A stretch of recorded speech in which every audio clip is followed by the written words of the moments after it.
لا شريك له ونشهد أن محمدا عبده ورسوله الذي أرسل رسوله بالحق بشيرا ونذيرا وداعيا إلى الله بإذنه سراجا وقمرا منيرا فقد قال الله تعالى في كلامه المجيد وفي فرقانه الحميد সকলে জবান ছেড়ে পড়েন আউযু বিল্লাহি মিনাশ শাইতানির রাজীম বিসমিল্লাহির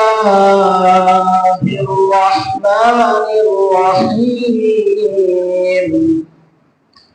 قل إن كنتم تحبون الله فاتبعوني يحببكم الله ويغفر لكم ذنوبكم والله غفور رحيم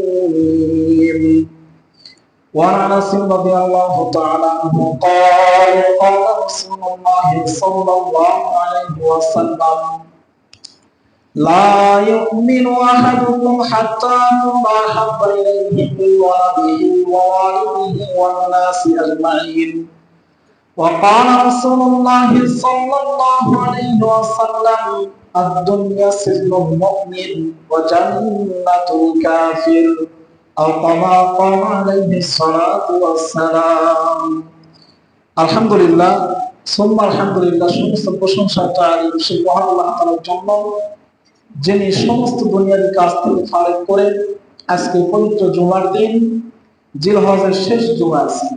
এই জুমাতে আমাদের সকলকে একত্রিত হওয়ার তৌফিক দান করেছেন। এজন্য আমরা সকলে সেই মহান প্রতিপালকের প্রতি অন্তঃস্থল থেকে শুকরিয়া আদায় করছি। সকলে বলছি আলহামদুলিল্লাহ। অতঃপর লক্ষ কোটি দরুদ ও সালাম বর্ষিত হোক সে রাসূলের উপর যে রাসূলকে ইত্তেবা অনুসরণ করতে পেরে আল্লাহ তাআলা আমাদের সকলকে সৃষ্টির সেরাজিন হিসাবে কবুল করেছেন বা উপাধি দিয়েছেন আশরাফুল মাখলুকাত।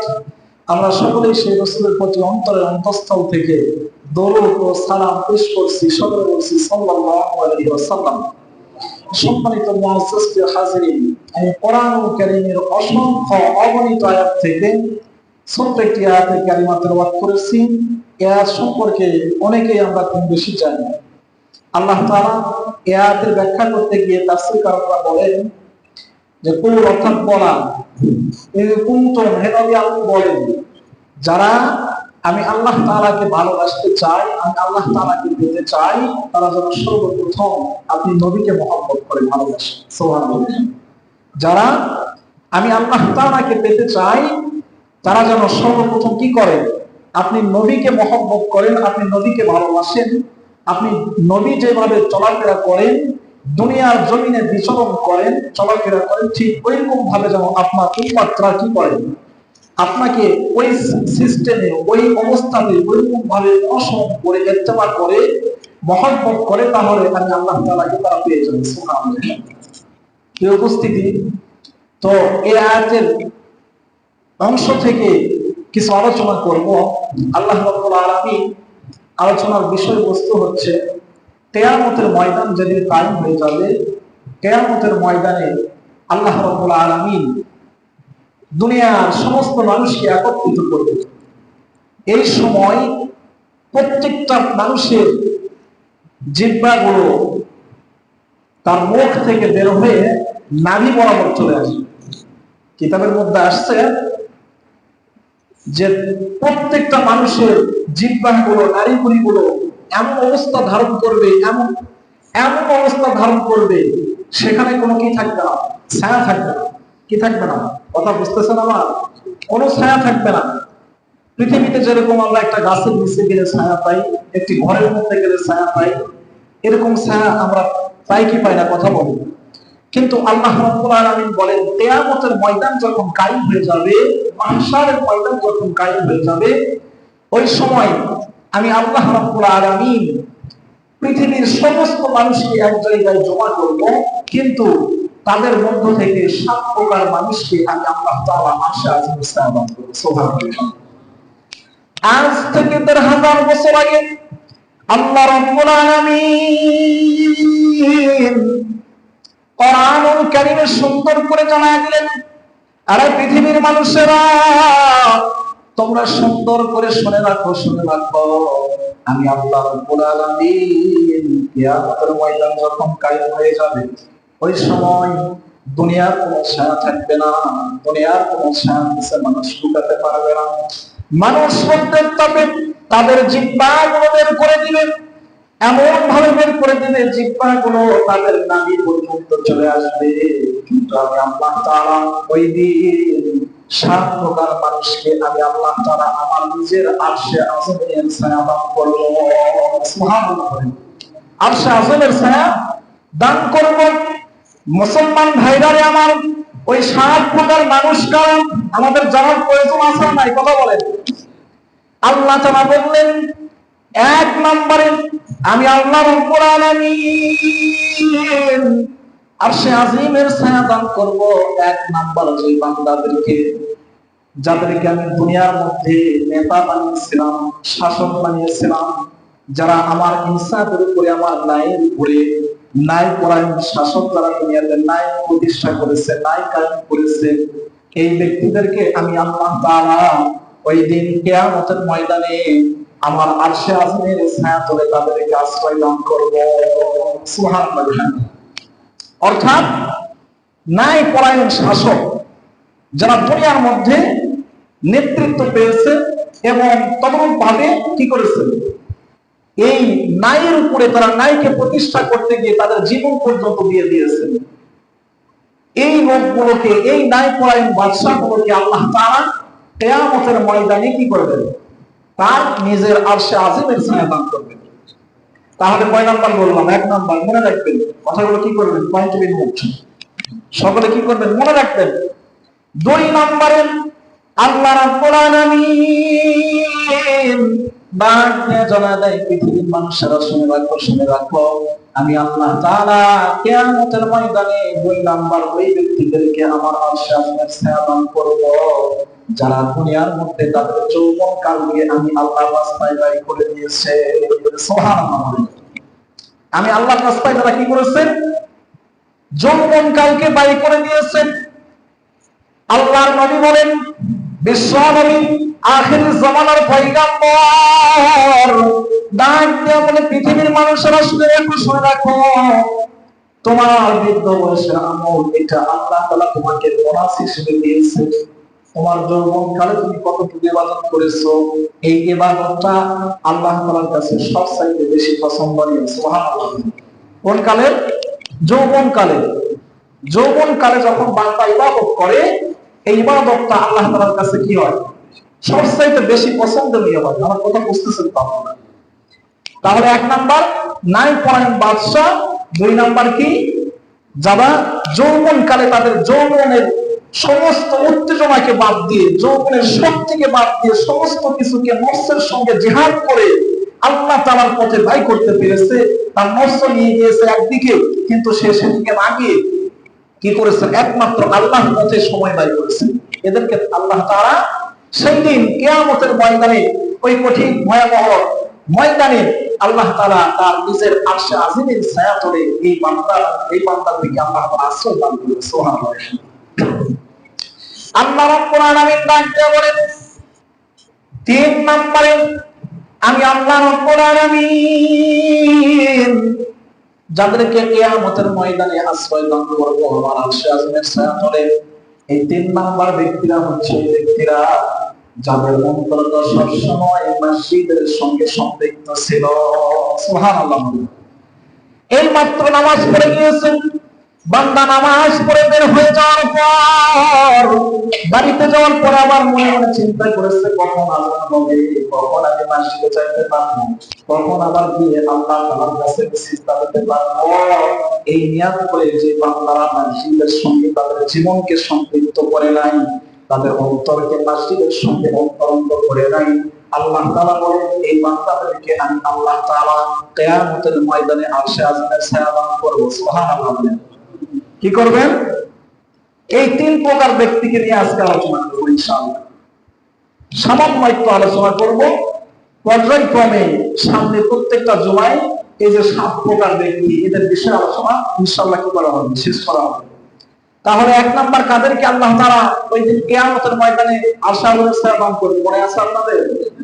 নাই পরায়ণ শাসক। 2 নাম্বার ওই যুবক যে তার যৌবন কালকে আল্লাহ তাআলার পথে ব্যয় করেছেন। 3 নাম্বার যার অন্তরটা সবসময় মসজিদের সঙ্গে সম্পৃক্ত ছিল, অর্থাৎ নামাজ আদায় করে চলে গিয়েছে, যাওয়ার পরে তার মনের মধ্যে শুধু কেমন জানি একটা আতঙ্ক সৃষ্টি হয়েছে, আবার কখন আযান হবে। এরকম অনেক মানুষ আছে দেখবে, মসজিদ থেকে বের হয়ে কি করে, এখনো আযান হয় না কেন, শুধু সময় দেখে কি দেখে না বলেন, ঘড়ি দেখে যে কখন আযান হবে, কখন মসজিদে যাব, কখন গিয়ে ইবাদত করতে পারবো। এই 3 প্রকার ব্যক্তিকে আল্লাহ তাআলা আরশে আজিমের ছায়া দান করবে। তাহলে 1 নম্বরে আমরা পেলাম আল্লাহ রাব্বুল আলামিন কিয়ামতের ময়দান কায়েম হয়ে যাওয়ার সঙ্গে সঙ্গে 1 নাম্বার যাদেরকে দায় পরায়ণ শাসক যারা আছে এদেরকে আল্লাহ তাআলা আরশে আজিমের ছায়া দান করবেন। ন্যায় পরায়ণ শাসক বলতে আমরা একটি উদাহরণ দিব, কথাগুলো গভীর মনোযোগ দিয়ে বোঝার চেষ্টা করবেন। ন্যায় পরায়ণ শাসক বলতে ওই শাসক নয় যে ইসলামকে বাদ দিয়ে, ইসলামকে বিলুপ্ত করে সমস্ত কাজকে তার পজিটিভলি চালিয়ে যায়, কিন্তু ইসলামের কাজগুলোকে সে নেগেটিভ ভাবে দেখে। এই শাসককে আল্লাহ তাআলা সেই কিয়ামতের ময়দানে আরশে আজিমের ছায়া দান করবেন। মাননীয় ভাইয়েরা আমার, ন্যায় পরায়ণ শাসক কে ছিল? আল্লাহর নবী, বিশ্ব নবী, আখিরি জামানার পয়গম্বর, তার সাহাবী হযরত ওমর রাদিয়াল্লাহু তাআলা এমন একজন শাসক ছিলেন যে প্রত্যেকদিন রাত্রি বেলায় কি করতেন, তার প্রজাদের খোঁজ খবর নেওয়ার জন্য প্রতিদিন রাত্রি বেলায় হাঁটি হাঁটি পা পা করে অন্ধকার রাতে তিনি কি করতেন, প্রত্যেকটা মানুষের সাধারণ জনগণের খবর রাখার জন্য বের হয়ে যেতেন। সুবহানাল্লাহ বলেন। উদাহরণগুলো ভালো করে বুঝবেন। আল্লাহর নবীর সাহাবী হযরত ওমর রাদিয়াল্লাহু তাআলা আনহু প্রত্যেক দিনের নাই একদিন হাঁটি হাঁটি পা পা করে তার সঙ্গে যে গোলাম ছিল আব্দুর রহমান ইবনে আওফ রাদিয়াল্লাহু তাআলা জলিলুল কদর সাহাবী, তাকে নিয়ে হাঁটি হাঁটি পা পা করে রাজ্যের সমস্ত সাধারণ জনগণদের খবর নেওয়ার জন্য যাচ্ছে। বাবা, হঠাৎ করে যাইতে যাইতে অনেক দূর যাওয়ার পরে গহীন একটি জঙ্গলের পাশে একটি বাড়িতে বসে থেকে একজন মা তার 2টা ছোট ছোট সন্তান নিয়ে চুলার উপরে একটা কড়াইয়ের মধ্যে, একটা পাতিলের মধ্যে পাথর দিয়ে, পাথরের সঙ্গে পানি দিয়ে পাথরটাকে জাল করতেছে। সন্তানগুলো কান্না করতেছে, ডাক দিয়ে বলতেছে, মা গো মা, এখন আমাদেরকে কেন খাবার দাও না? খাবার কি হয় নাই? মা ডাক দিয়ে বলতেছে, প্রাণের সন্তান, আর কিছুক্ষণ সময় তুমি ধৈর্য ধরো, খাবারটা হয়ে আসছে মাত্র, একটু ধৈর্য ধরো, ধৈর্য ধরো। হযরত ওমর রাদিয়াল্লাহু তাআলা ইসলামের দ্বিতীয় শাসক দূর থেকে তাকিয়ে দেখতেছেন মা পাতিলের মধ্যে পাথর দিয়ে পানি দিয়ে গরম করতেছে, জাল করতেছে, সন্তানগুলো কান্না করতেছে, সন্তানগুলোকে তার মা চাইতেছে, বাবা আর একটু ধৈর্য ধরো, কিছুক্ষণের মধ্যেই খাবার হয়ে যাবে। ওমরের চোখে পড়ে গেল। ওমর রাদিয়াল্লাহু তাআলা হাঁটি হাঁটি পা পা করে এই বৃদ্ধ মায়ের কাছে গিয়ে ডাক দিয়ে বললেন, মা গো মা, আপনার সন্তানকে আপনি এইভাবে মিথ্যা কেন প্ররোচনা দিয়ে আপনার সন্তানদেরকে আপনি ঠান্ডা রাখতেছেন? আপনার সন্তানদেরকে এরকম ভাবে পাথর জাল করে কেন মিথ্যা কথা বলে আপনার সন্তানদেরকে আপনি বুঝাচ্ছেন যে খাবার হয়ে গেছে? মা ডাক দিয়ে বলতেছেন, আরে পথিক, কে তুমি জানি না, এত রাত্রি বেলায় আমার বাড়ির দরওয়াজায় এসেছো, আসার পরে আমার এই বাবুগুলো তুমি দেখতেছো, তাহলে শোনো, এই দরবারের মধ্যে এমন একজন শাসক আছে যে শাসকটা হলো জুলুমকারী শাসক। শাসকের নাম হচ্ছে ওমর, অথচ সামনে দাঁড়িয়ে আছে কে বলেন? কে দাঁড়িয়ে আছে? ওমর দাঁড়িয়ে আছে। বর্তমান সময়ে যদি নেতার সামনে বলা হতো জুলুম করে, তাহলে আমাকে কি করবে? সামনে রাখবে? কথা বলেন, কথা খারাপ লাগতেছে আমার?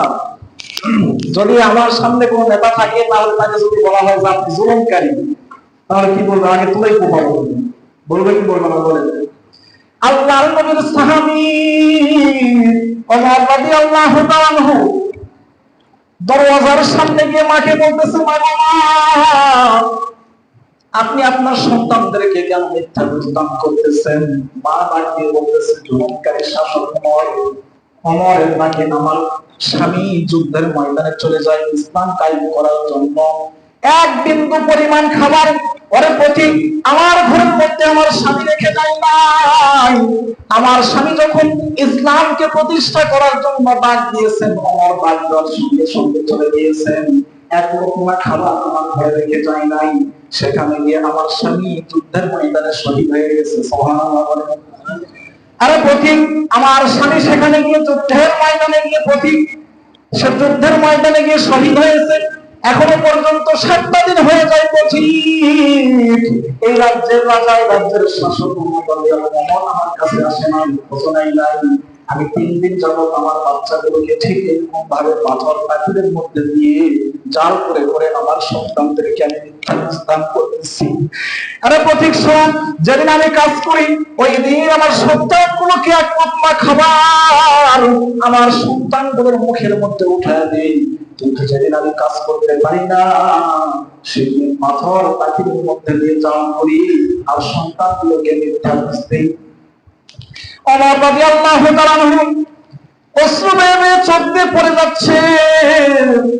ডাক দিয়ে বলতেছে, মা আপনি একটু ধৈর্য ধারণ করে বসেন, আমি এখনই আসতেছি। আব্দুর রহমান ইবনে আওফ রাদিয়াল্লাহু তাআলা আনহুকে নিয়ে দৌড় দিয়ে রাজ্যের যে সরকারি কোষাগার আছে কোষাগারের মধ্যে গিয়ে একটা আটার বস্তা পিঠের মধ্যে উঠায় দিয়েছে। আব্দুর রহমান ইবনে আওফ রাদিয়াল্লাহু তাআলা আনহু ডাক দিয়ে বলতেছেন, আমিরুল মুমিনিন খলিফাতুল মুসলিমিন, আপনি এটা কি করতেছেন? আপনার পিঠের মধ্যে কেন আটার বস্তা উঠিয়ে নিচ্ছেন? আল্লাহর নবীর সাহাবী ওমর ডাক দিয়ে বলেন, আরে আব্দুর রহমান, আজকে দুনিয়ার জমিনে যেমন করে তুমি আমার পিঠের মধ্যে আটার বস্তা উঠায় দিতে ভয় পাইতেছো বাদশাহী দিয়া, ঠিক এরকম ভাবে কি কিয়ামতের ময়দানে আমার গুনাহগুলো তুমি তোমার কাঁধে নিতে পারবা? কি করতে পারবা? আমার গুনাহগুলো তোমার কাঁধে নিতে পারবা? আব্দুর রহমান ইবনে আওফ আবার বস্তা লাগিয়ে রেখে দিয়েছে। ডাক দিয়ে বলতেছে, আমিরুল মুমিনিন খলিফাতুল মুসলিমিন, ওই দিন আমাকে নিয়ে আমার কি হবে আমি জানি না। আমি আপনার গুনাহ কেমন করে আমার কাঁধে নিব? আপনি আপনার গুনাহ নিজে কাঁধের উপরে উঠান। ওমর রাদিয়াল্লাহু তাআলা আনহু ডাক দিয়ে বলতেছে, আব্দুর রহমান, আটার বস্তাটা আমার পিঠের মধ্যে উঠায় দাও। আটার বস্তাটা পিঠের মধ্যে উঠে আনিয়া দৌড় দিয়া বৃদ্ধা মায়ের দরবারে বাড়ির সামনে হাজির হয়েছে। ডাক দিয়ে বলতেছে, মা একটা পাতিল দেন, যে পাতিলের মধ্যে আমি নিজে আজকে আটার খামির তৈরি করে রুটি বানায়া দিব, আপনি আপনার সন্তানগুলোকে রুটি খাওয়ায়া দিবেন। সুবহানাল্লাহ বলেন। কি করবেন? ও মা, আমি রুটি তৈরি করে দিব, আপনি আপনার এই নিষ্পাপ মাসুম বাচ্চাদেরকে খাওয়ায় দিবেন। রুটি বেলে বেলে আল্লাহর নবীর সাহাবী ওমর রাদিয়াল্লাহু তাআলা আনহু রুটি বেলতেছেন। রুটি বেলে বেলে সুন্দর করে রুটি দিয়ে সন্তানদের মুখের সামনে মার হাতে তুলে দিচ্ছেন। মা সুন্দর করে সন্তানদেরকে খাওয়ায় দিচ্ছেন। সন্তানদের যখন পরিপূর্ণ খাবার খাওয়ায় দিছে, তারপরে সন্তানগুলো হাসতেছে। এইবার বৃদ্ধা মহিলা ডাক দিয়ে বলতেছেন, কেন তুমি পথিক এই রাত্রি বেলায় এত এত রাত্রি গভীর রাত্রিতে আমার বাড়ির সামনে এসে তুমি এক বস্তা আটা চলে আসলে, আমার সন্তানগুলোকে তুমি নিজে আটা খানি তৈরি করে রুটি বেলে দিলে, পথিক তুমি বলো? ওই অবস্থায় আল্লাহর নবীর সাহাবী ওমর যদি বলতেন যে ওমরকে আপনি গালিগালাজ করেছেন, সেই ওমর আর কেউ নয়, আমি নিজে। এটা বললে কি মহিলা কি করতেন? ওখানে স্টপ করতেন। কথা বলেন ঠিক কিনা? মহিলা ভয় পেয়ে স্টপ করতেন। এইবার ওমর ডাক দিয়ে বলে, বৃদ্ধা মা, আপনার কাছে একটা প্রশ্ন। বলে, কি প্রশ্ন? বলে, এই রাজ্যের মধ্যে সামনে নির্বাচনের মধ্যে যদি ওমরের বিরুদ্ধে কেউ দাঁড়ায় যায়, আপনি কাকে নির্বাচনে ভোট দিবেন? মা ডাক দিয়া বলতেছে যে ওমর আমার বাচ্চাদেরকে খাবার দেয় নাই, আমার বাচ্চাদের খোঁজ খবর নাই, সেই ওমরকে তো আমি ভোট দেব না, আমি আমার তরফ থেকে তোমাকে ভোট দেব। সুবহানাল্লাহ। কি বুঝাইলেন? ওমর কৌশল করে তার কাছে বললেন যে আমি যদি নির্বাচনে যাই আর ওমর যদি নির্বাচনে যায় তাহলে আপনি কাকে ভোট দিবেন? মা ডাক দিয়ে বলতেছেন অপথিক, ওই ওমরকে আমি ভোট দিতে যাব না, ও একজন জালিম বাদশা। কিন্তু তুমি যদি ভোটে দাঁড়া যাও রে পথিক, আমার ভোটটা আমি তোমাকে দিয়ে আসবো। রাজ্যের সবাইকে বলবো নেতা হওয়ার জন্য একমাত্র যোগ্য সন্তান হচ্ছে তুমি। সুবহানাল্লাহ বলেন। ওমর রাদিয়াল্লাহু তাআলা তাদেরকে খাবার দিয়ে গিয়ে, সন্তানদেরকে খাবার দেওয়ার পর, তাদেরকে খাবার মুখে দেওয়ার পর হাঁটি হাঁটি পা পা করে বাদশাহীর দরবারে চলে গেলেন। যাওয়ার পর রাত্রি বেলায়, গভীর রাত্রিতে তাহাজ্জুদের নামাজ পড়ে ডাক দিয়ে বলে, মালিক রে, ও মাবুদ, আজকে আমার জীবনের অত্যন্ত গুনাহের একটা কাজ আমার করা হয়ে গেছে। ও মালিক, আজকে যদি আমি খোঁজ না নিতে যাইতাম, হাঁটি হাঁটি পা পা করে যদি ওই বৃদ্ধা মায়ের বাড়ির পাশে না যাইতাম তো মাবুদ, তাহলে আমার জীবনের সবচাইতে বড় গুনাহের কাজ হয়ে যাইতো।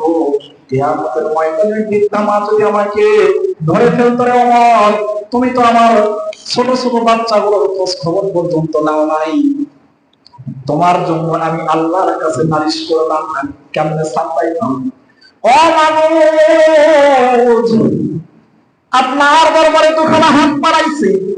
ওমরের স্ত্রী ডাক দিয়ে বলেন, স্বামী গো, আপনার চোখ দিয়ে আজকে কেমন যেন একটা কান্নার আওয়াজ আসতেছে, আপনার চোখের কান্নাটা যেন আজকে অন্য কিছু বোঝাইতেছে। স্বামী বলেন, বলেন কি এমন হয়েছে, কি জন্য এমন কান্না করতেছে? ওমর ডাক দিয়ে বলতেছে, বিবি এইরকম এরকম অবস্থা, আজকে যদি আমি খোঁজ না নিতে যাইতাম তাহলে তো আমার স্বামী, আমার এই বৃদ্ধা মার যে সন্তান দুইটা আছে, এরা যদি আমার বিপক্ষে নালিশ করে দিত আল্লাহ তাআলার কাছে, তাহলে আমি আল্লাহ তাআলার কাছে লাল হয়ে যেতাম। কথা বলেন ঠিক কিনা? নেতা কাকে বলেন? এ হচ্ছে ইসলামের শাসক, এরা হচ্ছে ইসলামের নেতা। আজকে স্বাধীনতার প্রায় 50 বছর হয়ে গেছে, এইরকম নেতা বাংলাদেশে এখনো পর্যন্ত আমরা পাই নাই। কথা বলেন ঠিক কিনা? খারাপ লাগতে পারে আপনাদের অনেকের, আমি কোনো দল করি না, কিন্তু যেটা সত্য সেটা বলতেছি। কারণ আপনি যে নৌকায়, আমিও সেই নৌকায়। মনে করেন বিশাল একটা সমুদ্রের মধ্যে একটা মানুষ বহনকারী একটা জাহাজ বা লঞ্চ, সেখানে আমরা সবাই উপস্থিত আছি, আজকে এখানে যারা আছি। তো লঞ্চের নিচের তলায় আমরা আছি, উপর তলায় আপনার। তো উপর তলায় কি হয়, ট্যাঙ্কির পানিটা ট্যাপের মাধ্যমে পাস হয় উপর তলায়। তো সেখানে গেছে, আপনারা প্রতি সময় কি করতেছেন, নিচের তলায় আসতেছেন পানি নেওয়ার জন্য, নিচের লোকগুলো উপরে যাইতেছে পানি নেওয়ার জন্য। উপর তলার লোকগুলো ক্ষিপ্ত হয়ে বলছে যে তোমাদের নিচের তলায় তো এই লঞ্চের একটা কি, নিচের একটা তক্তা অথবা কাঠ খুলে দিলে তো পানির অভাব নেই, তোমরা উপরে বারবার কেন আসো?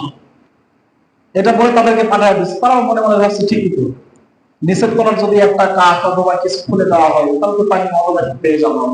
এই চিন্তা করে যদি নিচের তলার লোক এসে কি করে, কাঠটাকে খুলে দেয়, তাহলে সমুদ্রের পানি আটকাতে পারবে? বলেন, লঞ্চ ডুবে যাবে না? তো ডুবে গেলে কি শুধু নিচের তলার ওয়াই বলবে না, উপর তলার ডুবে বলবে? হ্যাঁ বলেন? তো একই নৌকায় আমরা সবাই আছি ভাই, আপনারা ডুবে গেলে আমরাও ডুবে যাব। প্রিয় ভাইরা আমার, স্বাধীনতার 50 বছর পার হয়ে গেছে, এখনো পর্যন্ত দেশের মধ্যে কোন নেতা পাইলাম না যেই নেতারা জনসাধারণ মানুষের কথা চিন্তা ভাবনা করে, তারা শুধু তাদের নিজের চিন্তা নিয়ে ফিকির করে। কথা বলেন ঠিক কিনা? তারা শুধু তাদের নিজের চিন্তা নিয়ে ফিকির করে, জনসাধারণের কোনো চিন্তা নাই, সাধারণ মানুষের কোনো চিন্তা নাই। সাধারণ মানুষ কেমনে চললে দেশ ভালো হবে এটা নিয়ে তাদের কোনো চিন্তা নাই, তাদের চিন্তা শুধু তাদের নিজেরটা। এই যে রংপুর, বাংলাদেশ 96% মুসলমানের দেশ, যেখানে একটি মসজিদ তৈরি করতে গেলে বাধা দেওয়া হয়, কিন্তু সেখানে রংপুরের মতো একটা জায়গায় বিশাল করে একটা রামের মূর্তি তৈরি করতেছে, কোনো মুসলিম বাধা দেয় না, কোন নেতা বাধা দিতে পারে নাই। অথচ ভারতের বুকে সম্রাট বাবরি এমন একজন ইতিহাসকারক ছিলেন যে বাবরি মসজিদটা ভারতের বুকে হিন্দুরা নিক্ষেপ করে দিয়েছে, মাটির সঙ্গে মিশিয়ে দিয়েছে। কোন নেতার মুখ দিয়ে জবান দিয়ে বলে নাই মসজিদ কেন বানা হলো, আর আজকে বাংলার জমিনে নাম মূর্তি তৈরি করা হয়, এইটা নিয়ে কোন নেতার কোনো কি নাই, জবাব নাই। এই দেশে আমরা বসবাস করি। হযরত ওমর এমন একজন সাহাবী যে এমন ভাবে দেশ পরিচালনা করেছেন, একটা দেশ নয় অর্ধ পৃথিবী শাসন করেছেন। সুবহানাল্লাহ। অর্ধ পৃথিবী শাসন করেও কোনোদিন কোনো একটা ঘোষণাই নাই, কোনোদিন সরকারি কোষাগারের টাকা দিয়ে একটা জুব্বা পর্যন্ত তৈরি করে নাই। কিন্তু বাংলার জমিনে এখনো পর্যন্ত যত নেতা আসতেছে সমস্ত নেতা শুধু তাদের নিজের পকেট বলতেছে, কিন্তু সাধারণ মানুষের কথা একজনও চিন্তা করে না। গতকালকে বাজেট হয়েছে, দেখছো না ভাই? কৃষক বাঁচবে কেমনে? দেখেন ধান চাল দাম কমায় দিচ্ছে। বলেন কৃষকের বাঁচার উপায় আছে? অনেকেই হয়তো বা দল করেন, কেউ কোন মাইন্ড, কেউ মাইন্ডে নিবেন না। আমি কাউকে দুঃখ দেওয়ার জন্য বলতেছি না, দল থাকতে পারে, কিন্তু এমন দল করা যাবে না, এমন দলন্ধ হওয়া যাবে না যে তারা আমার ইসলামকে নিয়ে একটা মন্তব্য করলো আর আমি তাকে কি করবো না, জবাব দেবো না। এরকম দলন্ধ হওয়া যাবে না, প্রিয় ভাই আমার। তাহলে এক নাম্বার, নাই শাসকদেরকে আল্লাহ তাআলা সেদিন কি করবেন? কিয়ামতের ময়দানে নিজের আরশ আজিমের দান করবে। দুই নাম্বার, ওই যুবক, যে যুবক তার নিজের যৌবন কালকে কি করেছেন? আল্লাহর রাস্তায় ব্যয় করে দিয়েছে। প্রিয় ভাইয়েরা আমার, বর্তমান সময়ে দেখেন ওই সময়ের যুবকরা আল্লাহর রাস্তায় জিহাদ করার জন্য হাঁটি হাঁটি পা করে নবীর কাছে গিয়ে বলেছেন, নবী গো, আপনি আমাকে ইসলামের ছায়াতলে নিয়ে নেন, আমি আল্লাহর রাস্তায় জিহাদ করার জন্য প্রস্তুত আছি। কিন্তু বর্তমান সময়ের যুবকরা এই যে বিশ্বকাপ খেলা আসছে, কি আসছে? অনেকে বলে হুজুর এগুলো কি বলতেছে? বিশ্বকাপ খেলা আসছে, এক একজন এক এক দল করে। যারা ইহুদি নাসারা মুশরিক, আল্লাহ তাআলা কোরআন ও কারিমে কঠোর ভাষায় বলে দিয়েছে তোমরা ইহুদি নাসারাদের সঙ্গে কি করো না, বন্ধুত্ব করো না। আর সেখানে আমরা বন্ধুত্ব করতেছি, তাদের জন্য জীবন দিতেছি, আত্মহত্যা করতেছি, টাকা খরচ করে, ঋণ করে, কর্জ করে বিশাল বিশাল পতাকা তৈরি করতেছি, খেলার উপরে বাজি লাগাইতেছি, কত কি করতেছি, কথা বলেন। কিন্তু যদি বলা হয় মসজিদে 500 টাকা দান করো, বলবো হুজুর টাকা নেই। কি বলবো? বলবে টাকা নেই। বর্তমানে চলতেছে ক্ষমতার দাপট দেখা দেখি, ও দেখাইতেছে ও ক্ষমতায়, দেখাইতেছে ক্ষমতা। বলবেন কেন হুজুর? একজন যুবক বিয়ে করছে, বাসন রাতে বউ বলছে আপনি কি কাজ করেন? বলে আমি এমন কাজ করি, আমি একবার পতাকা উড়াবো সমস্ত কিছু বন্ধ হয়ে যাবে। বলে কেমনে? ভাই আমি ট্রাফিকের কাজ করি। কি কাজ করবো? ওই ঠিক আছে, কালকে দেখাবো। সবকিছু তো বন্ধ করতে পারি, ইন্টারসিটি ট্রেন বন্ধ করে দেখাবো। ইন্টারসিটি ট্রেনে কারা থাকে বলেন? সব হাই এডুকেটেড পার্সন লোকেরা থাকে, কথা বলেন ঠিক কিনা?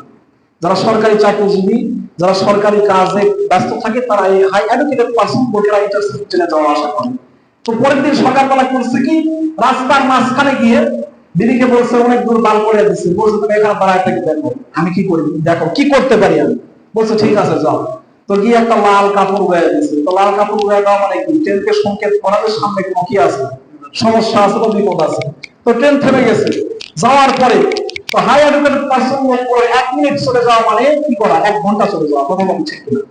তো ট্রেন থেকে ড্রাইভার নেমে বলতেছে কেন ট্রেন দাঁড় করায় না? কোনো সমস্যা? কয় না সমস্যা, তাহলে কেন দাঁড় করায় না? আমার বউ দেখতে চাইছে আমার ক্ষমতা, তাই দেখা। কি করলাম? আমার বউ ক্ষমতা দেখতে চাইছে, তাই দেখালাম। তো এবার ড্রাইভার বলছে কি, ঠাস করে মারা দিচ্ছে একটা থাপ্পড়। তো থাপ্পড় মেরে দিয়ে বলছে দেখুন এই ইন্টারসিটি ট্রেন সব সরকারি লোকজন, তুমি তাদের সময় নষ্ট করছো, এই ট্রেনটা থামার তোমার ঠিক হয় নাই। এটা বলে চলে গেছে। ড্রাইভার ট্রেন মনে করেন চালু করে দিয়ে চলে যাচ্ছে।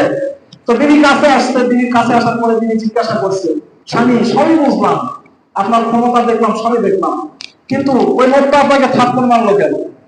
স্বামী ডাক দিয়ে বলতেছে, বিবি রে, আমি দেখাইছি আমার ক্ষমতা, আমার পাওয়ার, ও দেখাইছে ওর পাওয়ার। বুঝলেন? আমি দেখাইছি আমার পাওয়ার, ও দেখাইছে ওর পাওয়ার। এটা বাদ দাও। বর্তমান সময়ে যুবকরা অন্যান্য দেশের যে স্টাইল করে, যে যে স্টাইলের চুল কাটিং দেয়, মেসি নেইমার এদের মতো এরাও চুল কাটিং দেয়। অথচ আল্লাহ রাব্বুল আলামিন আজ থেকে ১৫০০ বছর আগে কোরআনুল কারীম সুন্দর করে জানা দিয়েছেন, কুল ইন কুনতুম তুহিব্বুনাল্লাহ ফাত্তাবিউনি ইহবিবকুমুল্লাহ ওয়া ইয়াগফির লাকুম যুনুবাকুম ওয়াল্লাহু গফুরুর রহিম। আল্লাহ তাআলা ডাক দিয়ে বলেন, আরে পৃথিবীর মানুষেরা, নবীকে অনুসরণ করো, নবী যেইভাবে চলাফেরা করে সেইভাবে তোমরা চলাফেরা করো, নবী যেইভাবে দাড়ি রাখে সেইভাবে তোমরা দাড়ি রাখো, নবী যেইভাবে চুল কেটেছে সেইভাবে তোমরা চুল কাটো। কোনটাই আমাদের মধ্যে নাই। কথা বলেন ঠিক কিনা? কথা খারাপ লাগতেছে? কথা যদিও বা পিতা লাগে, তারপরে সত্য কথা এটা নাই। এটা কি কথা? সত্য কথা, এটাই সত্য। আপনার কাছে খারাপ লাগলেও সত্য, ভালো লাগলেও সত্য। আজকে যুবক টাকা উড়াই দিতেছে খারাপ পথে। এই যে খারাপ পথে রাত্রি ৩টা বাজে উঠে খেলা দেখতে পারবে, কিন্তু ফজর নামাজে আসতে পারবে না। এরকম যুবক এলাকার মধ্যে আছে না? কথা বলেন। সমাজ ব্যবস্থা কিভাবে পরিচালনা করতে হবে, সমাজ ব্যবস্থা কিভাবে ভালো হবে, এইটার দিকে একমাত্র গুরুত্ব রাখতে হবে সমাজের মুরব্বীদের। পিতা সন্তানকে নামাজে আসবে না কেন? তুমি নামাজের শিক্ষা দিতে হবে। আমরা সেটা করতে পারি না। কথা বলেন ঠিক কিনা? কিভাবে আমাদের সমাজ ভালো হবে ভাই? কিভাবে আমরা চিন্তা করতে পারি? এখনই যদি বলা হয় জান্নাত কে কে পাওয়ার আশা করেন, সবাই হাত উঠাবেন। উঠাবেন না? আমিও উঠাবো। কিন্তু জান্নাতের কাজ তো করতে হবে, নাকি বল? কাজ করতে হবে না? জান্নাতের কাজ কয়জন করতেছি আমরা? বলেন, রাত্রে ৩টা বলেন, ২:৩০ বলেন, যে সময় খেলা হোক ওই সময় যুবকদের খেলা দেখতে পারবে। কিন্তু যদি বলা হয় বাবা ফজরের নামাজে আসতে হবে, আর পারবে না। হুজুর কি কোন এগুলা? ফজরের নামাজ পড়ে যাওয়া যায়, ওই সময় ঘুম আর ভরে, ওই সময় যদি খেলা হয় ওটা খেলা। কথা বলেন ঠিক কিনা? এই যে ইয়াহুদি নাসারা মুশরিকদেরকে আমরাই সাপোর্ট করতেছি। আল্লাহর নবী বলেছেন, এই হাদিসটা পড়ে শেষ করে দিব। আল্লাহর নবী বলেছেন, এমন একটা জামানা আসবে, এমন একটা সময় আসবে, জামানা তো পরিবর্তন হবে না। জামানাটা আমার জামানা, শেষ জামানা, আর কোনো বদল আসবে না, জামানা পরিবর্তন হবে না। কিন্তু আমার জামানার মধ্যে এমন একটা সময় আসবে, ওই সময় ইয়াহুদি নাসারা মুশরিক কাফেররা মুসলিমদেরকে যুদ্ধের জন্য ডাকবেন, কিন্তু মুসলিম যুদ্ধে যাওয়ার জন্য ভয় পাবে। ছোট্ট একজন সাহাবী ডাকতে বলেন, ও নবী গো, কেন কেন যুদ্ধের ময়দানে যাওয়ার জন্য মুসলিমরা ভয় করবে? মুসলিমরা কি সংখ্যায় সে সময় কম থাকবে, না অন্য কোনো ভয় করবে? নবী আমার ডাক দিয়ে বলেন, আরে সাহাবীরা, ওই সময় মুসলিমদের সংখ্যা কম থাকবে না, কম থাকবে না, বরং মুসলিমদের সংখ্যা সবচাইতে বেশি থাকবে। কিন্তু তারা দুইটা জিনিসকে ভয় করবে। কয়টা জিনিসকে? কথা বলেন। দুইটা জিনিসকে ভয় করবে। এক নাম্বার, হুব্বুদ দুনিয়া ওয়া কারাহিয়াতুল মাউত। তারা মনে করবে আমি যুদ্ধে যাওয়ার সঙ্গে সঙ্গে আমি মনে হয় মারা যাব, দুনিয়ার মহব্বত পড়ে যাবে, দুনিয়ার মহব্বতে পড়ে যাবে, দুনিয়ার মহব্বতে পড়ে যাওয়ার কারণে যুদ্ধে যাওয়ার মতো সাহস থাকবে না। কি থাকবে না? বর্তমান সময় এরকম হয়ে গেছে, মুসলিমদেরকে বারবার ইয়াহুদি নাসারা যুদ্ধের জন্য ডাক দিতেছে, কিন্তু আমরা যুদ্ধে যাওয়ার জন্য কি প্রস্তুত নই, ভয় পাই। কথা বলে ঠিক কিনা? ইমান ইমান বলো মুসলিম, ইমান কি আমরা সোজা? মুসলিম হয়ে কেউ কখনো বহে শয়তানের বোঝা। কথা বলে ঠিক কিনা? যে ভাইরা আমার, এজন্য বলতেছি, ইমান কাকে বলে? ইমানের 10টি শাখা প্রশাখা আছে। আমরা সকলে ইমানে মুফাসসার অনেকেই জানি। ইমানে মুফাসসারের 7টি শাখা প্রশাখা আছে। এগুলো মানতে একটাও আমরা রাজি নই। আমরা মানতে রাজি কি? যেখানে নাচ গান হবে, যেখানে যাত্রা হবে, যেখানে খেলাধুলা হবে, সেখানে মুসলিম দেখেন ধরে পড়তেছে। কোন হিন্দু দেখেছেন 2টা ঈদের নামাজ হয়, ঈদের নামাজে আসে? বলেন, আসে না। কিন্তু দুর্গা পূজা শুরু হয়, দেখবেন অনেক মুসলিম আছে। কথা খারাপ লাগলো, এটাই সত্য। যে ভাইরা আমার, আল্লাহ তাআলা আমাদের সকলকে এগুলা থেকে পানাহ দান করুন। আল্লাহ রাব্বুল আলামিন আমাদের সকলকে মসজিদের সঙ্গে সম্পৃক্ত করে দিন। সকলে বলেন আমিন। ওয়া আখিরু দাওয়ানা আলহামদুলিল্লাহি রাব্বিল আলামিন। যারা কবলার জন্য সারাকাত সুন্নাত পড়ি নাই, পড়ি না।